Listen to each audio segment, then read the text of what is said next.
রাজ্যে কি ফের ডেঙ্গির প্রকোপ? কারণ রাজপুর সোনারপুর সেখানে একই পরিবারের দুজনের মৃত্যু হয়েছে, ডেঙ্গিতে আক্রান্ত হয়ে মৃত্যু হয়েছে। এরপরে কিন্তু সাধারণ মানুষ পুরো পরিষেবা নিয়ে চরম ক্ষোভ প্রকাশ করেছেন।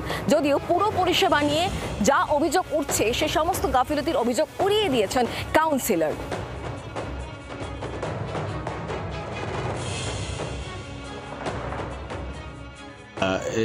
আমিও ডেঙ্গুতে ভর্তি হয়েছি, ডেঙ্গু আমার হয়েছিল, প্রায় আমার ছোট মেয়েরও ডেঙ্গু হয়েছিল। আমি রিকভারি করতে পেরেছিলাম, 8 দিন ভর্তি ছিলাম আমি, সেখান থেকে রিকভারি করে আসলাম।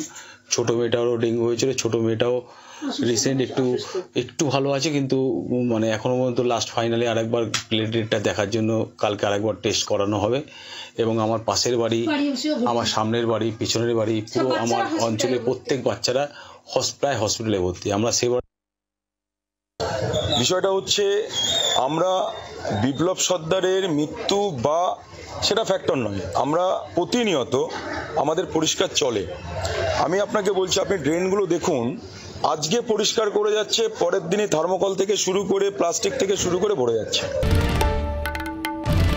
বাংলার আওয়াজ, বাঙালির আবেগ, জি 24 ঘন্টা।